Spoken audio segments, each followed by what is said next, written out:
Episode 40. Ada apa ini? Halo Flita, seharian ini aku sudah menemui petugas kepala polisi yang tengah menyelidiki kasus kebakaran showroom milikku. Dan dugaan sementara memang ada yang menyabotas dan dari keterangan banyak saksi, ada 2 orang yang akhirnya mereka curigai. Kepalaku terasa pusing dan berat. Masalah ini memang sudah sepenuhnya aku serahkan pada Mark.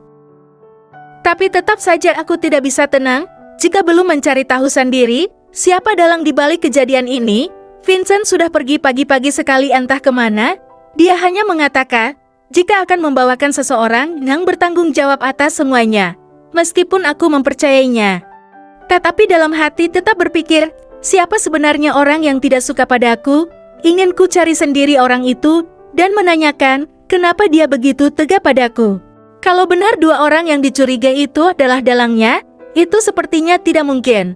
Mereka adalah 2 karyawan baru di showroom mobilku. Sekarang sedang dipanggil untuk diinterogasi. Seumur-umur aku sama sekali tidak punya musuh, apalagi yang sampai dendam dan membakar showroom mobilku. Kalau sampai ketemu orangnya, akan kubuat dia mencium kakiku. Harus sabar Lita. Jangan emosi, nanti kamu malah stres. Waktu semakin senja, malam pun menyapa. Melepaskan semuanya di apartemen, aku juga ingin segera mengistirahatkan tubuh ini. Tapi bunyi di perutku tidak bisa dibohongi, aku lapar dan harus segera mencari restoran terdekat.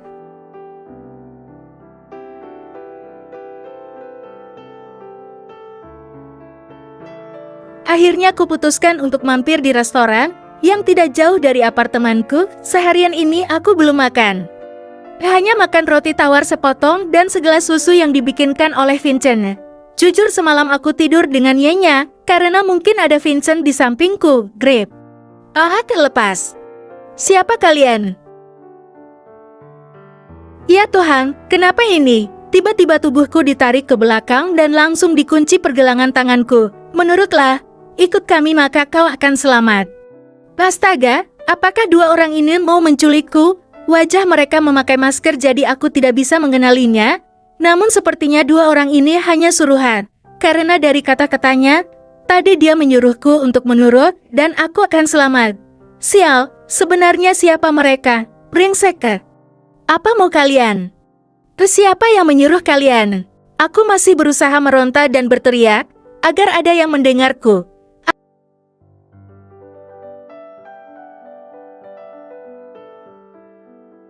Aku tidak mau berakhir sia-sia di tangan orang yang ingin membuatku hancur. Setidaknya, kalau aku mati tidak dengan cara seperti ini, hacker.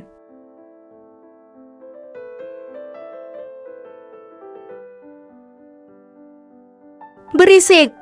Lepaskan aku. Aku pun berteriak kala sepasang tangan kekar itu menyeretku dan kulihat pria satunya mengeluarkan sapu tangan dari sakunya. Pasti sapu tangan itu sudah ada obat biusnya. Mereka menggunakan cara kotor itu untuk membawaku. Wow, tidak. Aku harus menggunakan cara agar bisa kabur dari 2 bandit ini. Cepat bungkam mulutnya. Seru orang yang memegang tanganku erat. Aku menggeleng keras, seolah-olah sedang merasa frustasi dan menolak dibawa. Padahal aku sedang merencanakan sesuatu agar orang itu mendekat ke arahku. Hingga saat orang itu sudah semakin dekat, kuayunkan kaki kananku ke arah barang berharganya. Buge. Dasar jel bintang MG. Pria itu menjatuhkan sapu tangan yang dia bawa, kemudian memegang barangnya sambil berguling duduk. Mungkin rasanya sakit sekali. Saat orang yang tengah memegang tanganku lengah, langsung kusikut perutnya kuat dan kugigit lengannya sampai berdarah.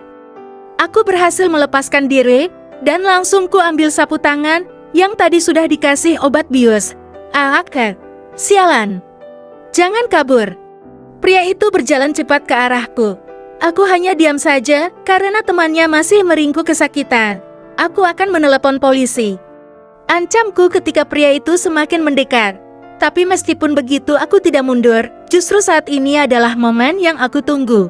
Pria itu sudah berada lebih dekat dan akan menangkapku kembali, tapi sebelum tangannya berhasil meraihku, ku sumpal mulutnya dengan sapu tangan tadi. Ku tekan hingga pria itu bisa menghirup bius, dan beberapa saat kemudian dia pingsan. Jangan kaget dari mana aku memiliki keberanian melawan orang jahat seperti itu.